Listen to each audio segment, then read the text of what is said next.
محمد وآله. أعوذ بالله السميع العليم من الشيطان اللعين الرجيم. بسم الله الرحمن الرحيم. الحمد لله رب العالمين، ثم الصلاة والسلام على أشرف الأنبياء والمرسلين، سيدي وحبيبي ونور قلبي، طب القلوب ودوائها وعافية الأبدان وشفائها ونور الأبصار وضيائها، أبي القاسم محمد. اللهم صل على محمد وآل محمد وعلى أهل بيته الطيبين الطاهرين المعصومين الذين أذهب الله عنهم الرجس وطهرهم تطهيرا.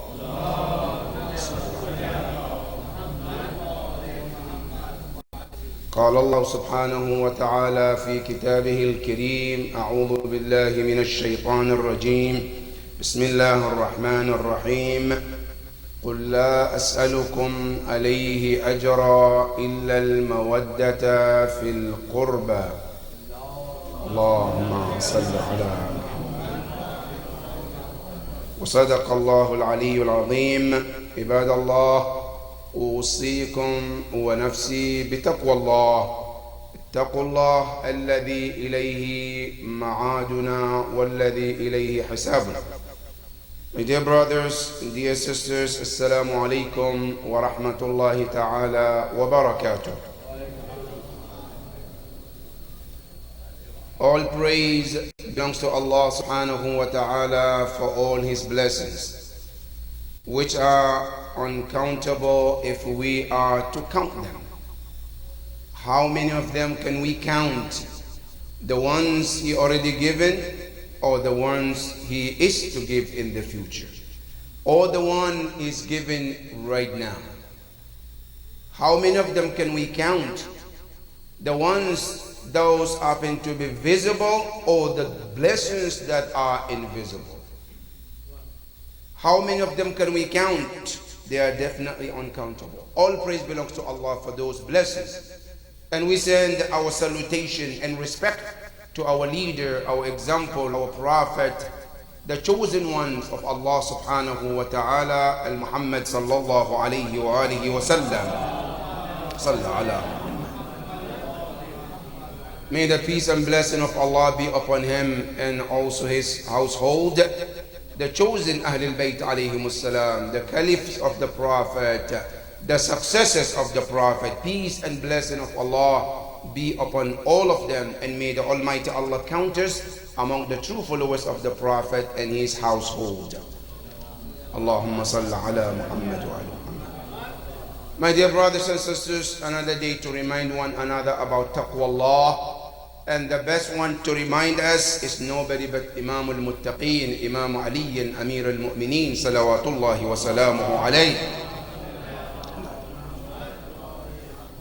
Where he says in Nahj al-Balagha, khutbah 191, he says, Usikum bi taqwallah. He said, I advise all of you to practice God conscious. Have Allah in mind in every movement of yours. And he said, not only that, وَأَشْعِرُوهَا بِقُلُوبِكُمْ. And let this taqwa felt in your heart. There is two types of taqwa. One is the mouth and one is the heart. Any taqwa that comes only from the mouth, then it's a fake taqwa. A taqwa and true taqwa only comes from the heart. Now, if it comes from the heart and then goes to the mouth, then it's a true taqwa. That's why when you look in the Quran, anytime Allah talks about taqwa, He refers it to the heart, not the mouth. وَحَبَّبَ إِلَيْكُمُ الْإِيمَانَ وَزَيَّنَهُ فِي قُلُوبِكُمْ. Allah said, I loved you to practice taqwa, and I made taqwa to be decorated in your heart. So taqwa is always in the heart. But if when it grows in the heart, it goes through the mouth, then it becomes the real taqwa. So Imam Ali said, وَأَشْعِرُوهَا, because let your heart feels it. And say, وَأَرْخِضُوهَا وَأَرْخِضُوا بِهَا ذُنُوبَكُمْ. And let this taqwa be the cause of your sins to be forgiven. When a person fears Allah subhanahu wa ta'ala, automatically your sin will be forgiven. How? Listen to the Quran. Allah subhanahu wa ta'ala tells you and I, there are two types of sins in Quran. One is called al-kaba'ir, one is called as-sagha'ir. Al-kaba'ir, major sins. As-sagha'ir, minor sins. Allah subhanahu wa ta'ala tells you in the Quran, إن تجتنبوا كبائر ما تنهون عنه نكفر عنكم سيئاتكم. Allah said, if you are able to practice staying away from major sins, Allah said, your minor sins will be forgiven. Your minor sins is a sin, but as long as you take care of staying away from the major sins, Allah said, automatically those minor sins we will forgive. But how do you do that? Through taqwa Allah subhanahu wa ta'ala. That's why when he says, وَأَرْخِضُوا بِهَا ذُنُوبَكُمْ. It says, أَلَا فَصُونُوهَا. It says, protect yourself through taqwa Allah. Protect yourself through taqwa. And then it says, وَتُسَوَّنُوا بِهَا. If you're able to practice taqwa, Imam Ali says automatically that taqwa also become a shield and protection for you. But first, you protect taqwa in your heart. When you protect it, then the taqwa comes to protect your entire body. And not only you, it protects your family and protect your children. And that is the power of taqwa. And we pray to Allah subhanahu wa ta'ala to bless us to practice taqwa Allah subhanahu wa ta'ala. My dear brothers and sisters, our khutbah today is about Ahlul Bayt in the eyes of Ahlul Sunnah. Ahlul Bayt, the way Ahlul Sunnah do them. Now, why this title? The answer is, many Muslims today, they think Shia only believe in Ahlul Bayt because they made it up. The Prophet didn't say it. It has no root in the Quran. It's something that man made. That's number one. And number two, because we are in the days of Ahlul Bayt. And we have to talk about them. How so? We have Eid al-Ghadir on the 80th of Dhul Hajj.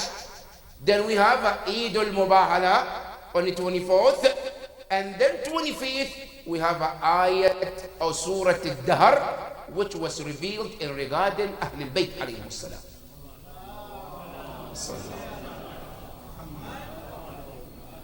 So all of these together come together in these days, and we cannot ignore Eid al-Ghadir and Eid al-Mubahala and then Surah al-Dahr, which is all in 1 week, talks about the value and the importance of Ahlul Bayt alayhim salam. And for that matter, I just want to put some of the references from the great Ahlul Sunnah scholars, which are absolutely agreed upon them in the Sunni or Muslim world, who they are and what they said and what they recorded. What do they say about Ahlul Bayt alayhim salam? Now, the ayah that I want to share with you about what they all agreed and what they say about is nothing but ayatul mawaddah. قل لا أسألكم عليه أجرا إلا المودة في القربى. Now this ayah is known as Ayatul Qurba, and sometimes it's known as Ayatul Mawaddah. Now if you hear Ayatul Qurba, it means this ayah. If you hear Ayatul Mawaddah, it means this ayah. It's one ayah, have two different names. So Ayatul Qurba, because in the ayah there is the word Qurba. قل لا أسألكم عليه أجرا إلا المودة في القربى. That word Qurba is the reason why the ayah is called Ayatul Qurba. Now, why is it called Ayatul Mawaddah? Because there is a word Mawaddah too. قل لا أسألكم عليه أجرا إلا المودة في القربى. That mawadda also is mentioned in there. So when you hear ayatul mawadda, ayatul qurba, it's the same ayah in Surah Al-Shura. However, the name can be different, but the meaning is one. This ayah is well known among all the mufassirin. Either we talk about Ahl Sunnah wal Jama'ah, or we're talking about the Shia school of thought. But what matters today in this khutbah, because I want to share with you what is the value of Ahlul Bayt in the eyes of Ahl Sunnah scholars. So that when you hear some Wahhabi or some Munkir Fada'il of Ahlul Bayt, then you know he is isolated from the true Sunnis who knows Ahlul Bayt alayhim salam. And the view of Ahlul Bayt alayhim salam and the value and the love is across the Muslim world, and not Sunni or Shia. It's all Muslim across the world. Now this ayah, as it was mentioned in Surah Al-Shura, if you check one of the great scholars of Ahl Sunnah, which is known as Imam Ibn Hanbal. Ibn Hanbal, everybody knows him, was great scholar, believed in him, and not only is a scholar, he has a followers till today as we speak. That today, many Muslims follow his school of thought. They practice his view of fiqh. Not only that, he is also well known in the Muslim world in terms of gathering a hadith of the Prophet, where he gathered a book known as Musnad Ibn Hanbal. Well known, this scholar. Now, this scholar, what does he say about Ahlul Bayt alayhim salam? And regarding the ayah we just mentioned, قُلْ لَا أَسْأَلُكُمْ عَلَيْهِ أَجْرًا إِلَّا الْمَوَدَّةَ فِي الْقُرْبَى. Now, before I mention what he says, there are two notions or two schools of thought among the Muslims where some of the scholars of Ahl Sunnah wal Jama'ah, they say, and I quote, we love Ahlul Bayt. These are the words. We cannot be Muslim and not love Ahlul Bayt. So we love them. So what's the problem? Now here's the problem.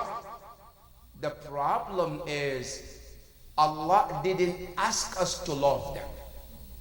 That's not what Allah asked. What Allah asked is to love and obey together. So if you love them and you don't obey them, you are doing one part and leaving the other part. So you're not completing the whole task that Allah asked you. Because the ayah was very clear.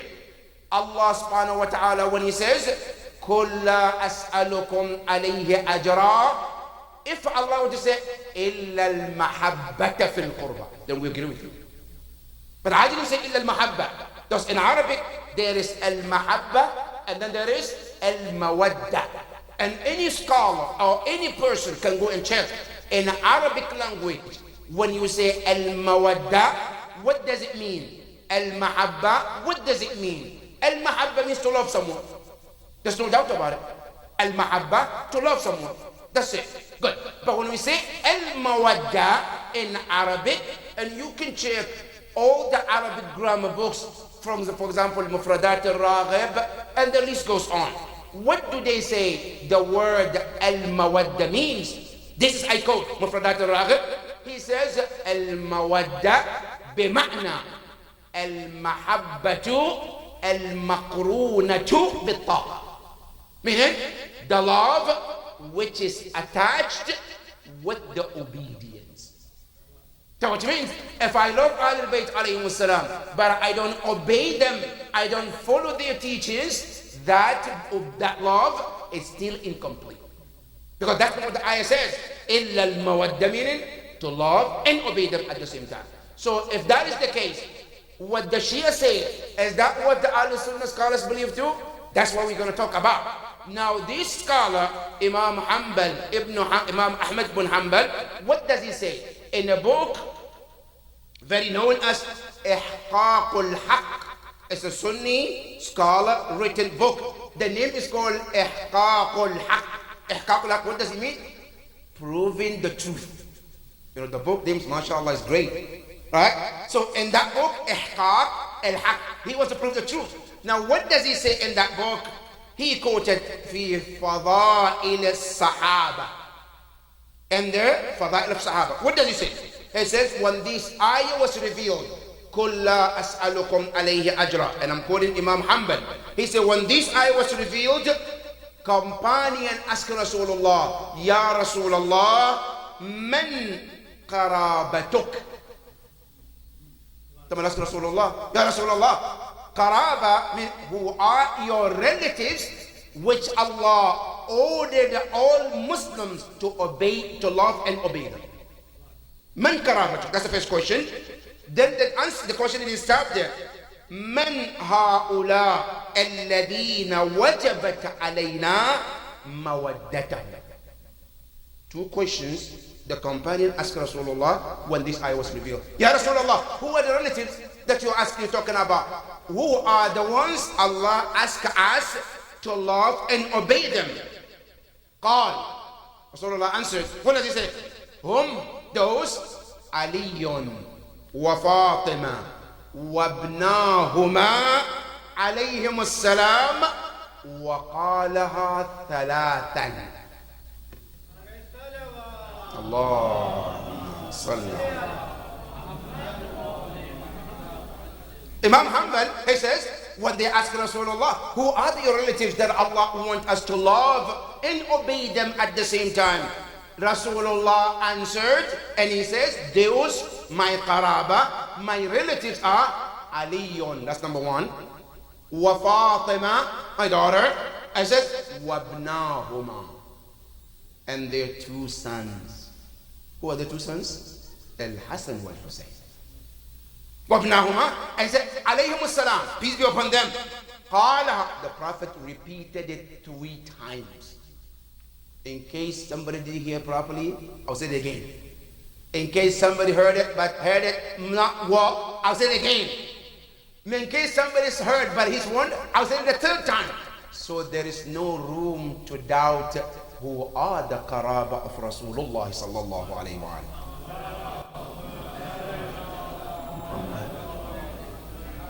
So this is from Imam Hanbal in a book called Ihqaq al-Haqq, volume number 3, Juz al-Thalith, Safha al-Thani, page number 2.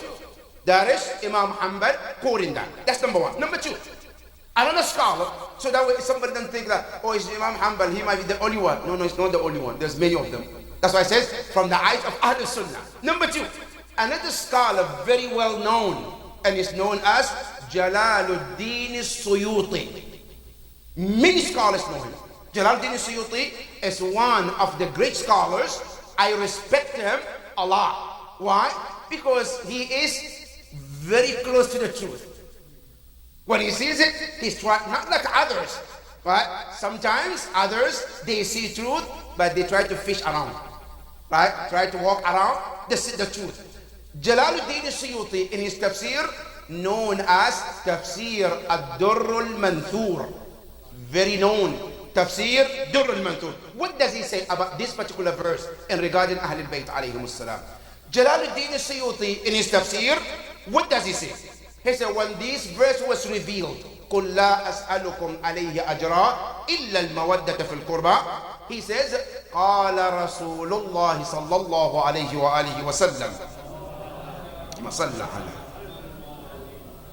He said, Rasulullah said, the meaning of this verse, and I quote, this is his word, exactly the word. He says, أَن تَحْفَظُوا بِي فِي أَهْلَ بَيْتِي وَتَوَدَّهُمْ بِي.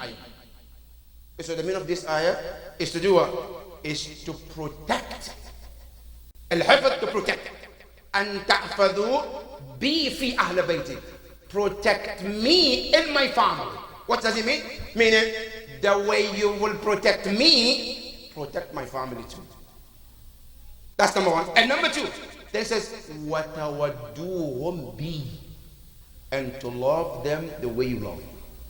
Now, not only that, Ya Rasulullah, you say about your family, who are they? They can be your wives too. He said, no. He said, Hum Aliyun wa Fatima wal Hasani wal Husayn alayhim as-salam.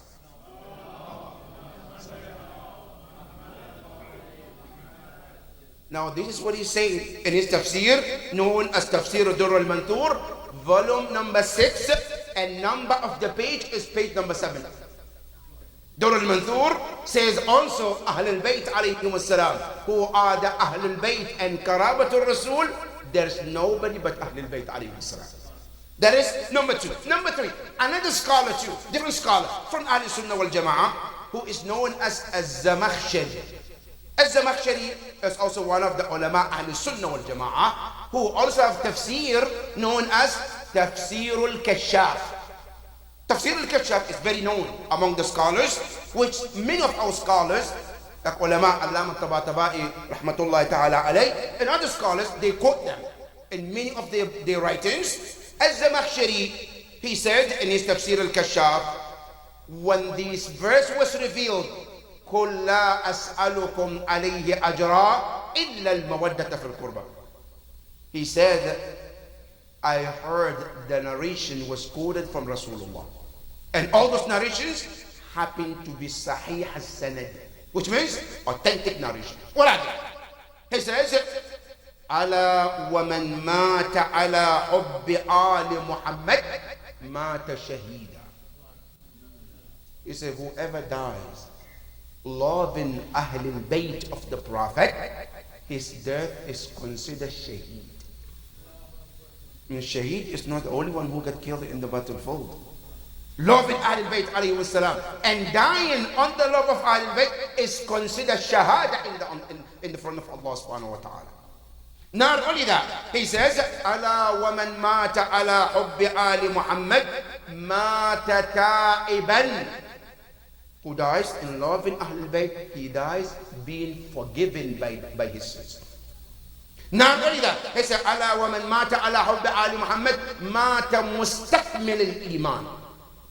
Who dies in loving Muhammad and Ali Muhammad, he said he dies مُسْتَكْمِلِ الْإِيمَانِ, meaning very complete iman. Now you know what that means. If I die not loving Ahl al-Bayt, my iman is incomplete from this hadith. To make your iman complete, it has to come from the law of Allah and the Prophet and Ahl al-Bayt alayhim as-salam. Now loving Allah and the Prophet without Ahl al-Bayt, from this hadith, the iman is incomplete. Complete iman has to come from all of these. And then he says, نار أولدت على ومن مات على حب آل محمد بشره ملك الموت بالجنة ومن بعده منكر ونكير. Who dies in loving of Ahl al-Bayt alayhim as-salam, he says before his death, the angel of death will give him or her the good news of Jannah. And not only that, I said when he or she get buried in the grave, when the munkar and nakir comes, the first thing they will say, they will give you a good news, your position in Jannah. And all of this because of what? The law of Ahl al-Bayt alayhim as-salam.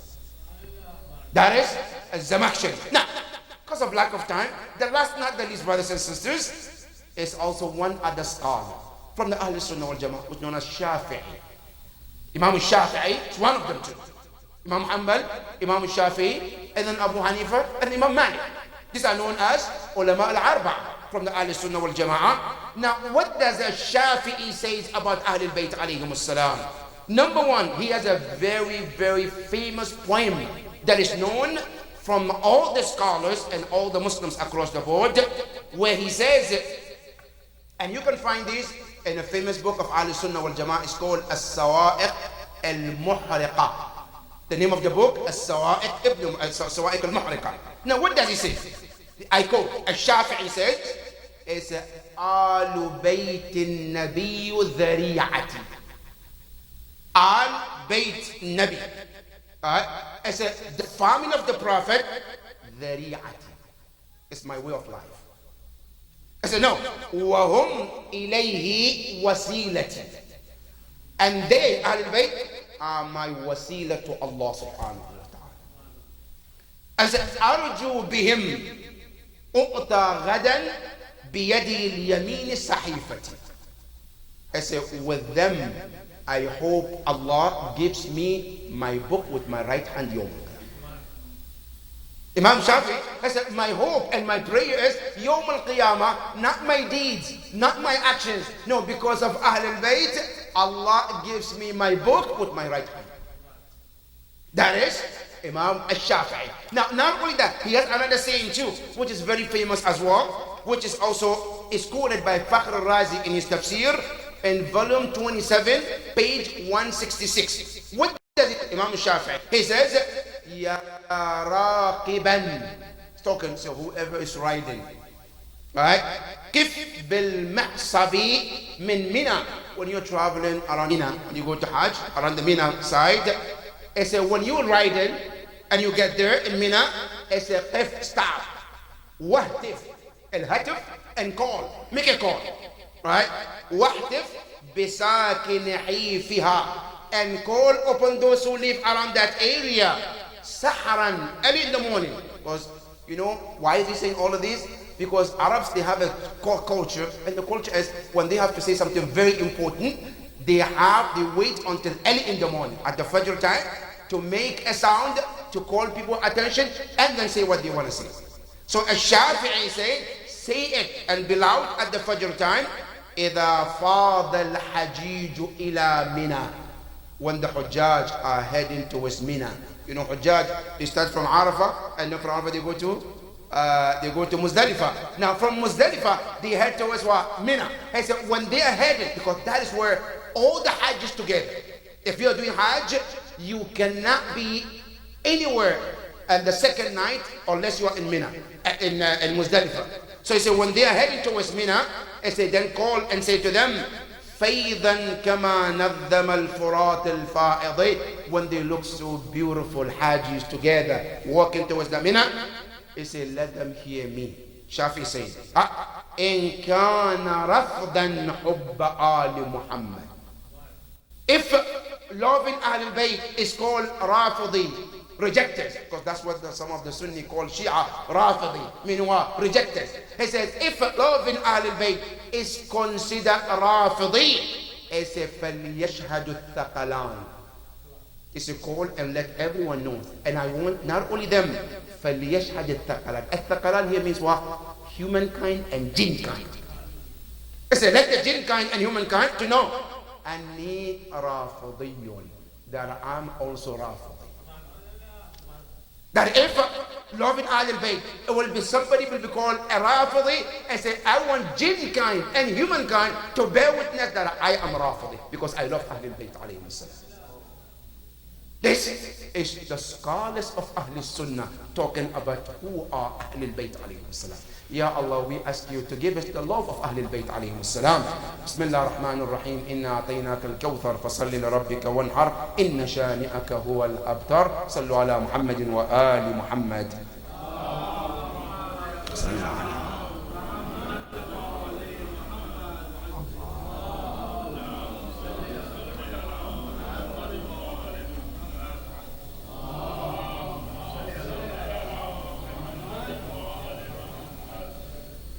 بسم الله الرحمن الرحيم. الحمد لله رب العالمين والصلاة والسلام على أشرف الأنبياء والمرسلين حبيبي وحبيب إله العالمين أبي القاسم محمد. اللهم صل على محمد وآل محمد وعلى أهل بيته الطيبين الطاهرين. اللهم صل وسلم على علي أمير المؤمنين وعلى فاطمة الزهراء سيدة نساء العالمين وعلى الحسنين السيدي شباب أهل الجنة أجمعين. اللهم صل وسلم على أئمة المسلمين علي بن الحسين زين العابدين ومحمد بن علي باقر علم النبيين وجعفر بن محمد الصادق وموسى بن جعفر الكاظم وعلي بن موسى الرضا ومحمد بن علي الجواد وعلي بن محمد الهادي والحسن بن علي الأسكري والحجة بن الحسن المهدي. أجل الله تعالى فرجه وسهل الله مخرجه وجعلنا الله وإياكم من السائرين بدربه وحشرنا الله وإياكم ممن هم في شفاعة محمد وآل محمد. اللهم. My dear brothers and sisters, quickly, one of the events of this week is nothing but Eid al-Ghadir. Eid al-Ghadir is known as the greatest Eid of this Ummah. And the Prophet says, أكبر أعياد أمتي عيد الغدير. We have many Eids in Islam. Eid al-Adha, Eid al-Mubahala, Eid al-Fitr, and the list goes on. But out of all these Eid, which one is the greatest? Here, the Prophet says, Akbaru a'yadu ummati. The greatest of all is Eid al-Ghadir. And this Eid is also known as Eid al-Wilaya, the Eid of leadership in Islam. Peace be upon Imam Ali alayhi salam. May the Almighty Allah keep us on the path of Wilaya, Ya Rabbil Alameen. And then the next is Eid al-Mubahala, which also comes to prove the value of Ahlul Bayt alayhim salam. Peace be upon them, and may Allah subhanahu wa ta'ala give us the tawfiq to be the true followers of them, Ya Rabbil Alameen. The next is about one of the incidents that happened a few weeks ago, and that is about burning the Quran in Sweden. It is really heartbreaking, brothers and sisters. Now, burning the Quran is a one issue that breaks your heart. But then, what the Prime Minister said is even worse than burning the Quran. After he burned the Quran, which is very sad that the country gives a permission Quran to be burned in front of the masjid. And not only that, after that, they had a press conference. One of the journalists asked the Prime Minister, aren't you worried about Muslims cutting relationship with you, not buying from you, not selling from you? And he said, no, I'm not. And he said, I dare Muslim world to even think of cutting relationship with us. And if they dare to do that, I will resign. How sick situation can get for somebody to make this statement. And the Muslim world are listening and looking in the eyes of Muslims and see these kind of things. It's very heartbreaking. And if the Muslims then didn't do anything for this matter, then expect the worst. Alhamdulillah, some of our scholars like Sayyid Sistani, Hafadahullah, he has sent a letter to the United Nations trying to address this from the top. That if you want the peace in the world, this is not one of the way of doing it. If you allowed a religion to be disrespected, a religion value, a divine book to be disrespected this way, now what are you promoting other than the violence and hatred in the world? Because today, it doesn't matter, any religion has a sort of respect for it. We have to respect other religions. And for a country to allow something like this to happen is nothing but a slap on the face of Islam and Muslims. And our heart is burning to hear and see something like this is happening. And on this member, we condemn this act from the beginning till the end of it. And we hope that the Swedish government, not only they will stop this kind of things, they will also apologize to the Muslim world. Because this is not the way people can live in peace. Because you cannot burn my Quran and my book and expect me not to say anything. May the Almighty Allah help us to be able to deal with this situation in the best way, Ya Rabbil Alameen. The last, not the least, brothers and sisters, is about our youth who were able to go to Iraq these few weeks ago. Last week like this, we happened to be in Najaf. It's amazing to take our youth from this idara who are graduates from the Sunday school to take them to the land of the Prophet and Ahlul Bayt alayhim salam and see them in that part of the world getting to connect with the Imams and Ahlul Bayt alayhim salam. Really, it is unbelievable experience. I have been to Iraq a few times, but this was a completely different experience for me, especially with the youth. It is very touching and is full of emotions and full of lessons for all of us. But first and foremost, I would like to thank our Idara and the management and the trustees for making this possible for our youth. And more so also, I would like to thank all the parents who trusted us with their children and allow us to take their children from one continent to other continent, not because of anything, but to connect their children with their imams. This was a very special for me and the other group that went with us. And I would like to thank them for trusting us with their children. And also I would like to thank our team, which is number one, Sister Zainab, who is the principal of the school, for her role and her dedication that she played in this. And also to thank our dear sister, one of the teachers of the Sunday school, Sister Kauthar, who was also, mashallah, took it to the next level of the experience. And also another teacher, Haj Salah Lafter, who was also, mashallah, he was the pioneer of all these. And the whole team of teachers and principal, and also the youth and the student, they made the experience very, very special. And I want to thank our Idara for all of these, especially our donors who made this to be possible. May the Almighty Allah subhanahu wa ta'ala bless all of you and the effort that you put in this. And may Almighty Allah help us to take this to the next level, Ya Rabbal Alameen. And may the Almighty Allah help us to teach our new generation, to connect them with Ahlul Bayt alayhim as-salam more than ever before, inshaAllah. Bismillah ar-Rahman ar-Rahim. Inna a'tainaka al-Kawthar fasalli li rabbika wanhar inna shani'aka huwa al-abtar. Sallu ala Muhammadin wa ali Muhammad.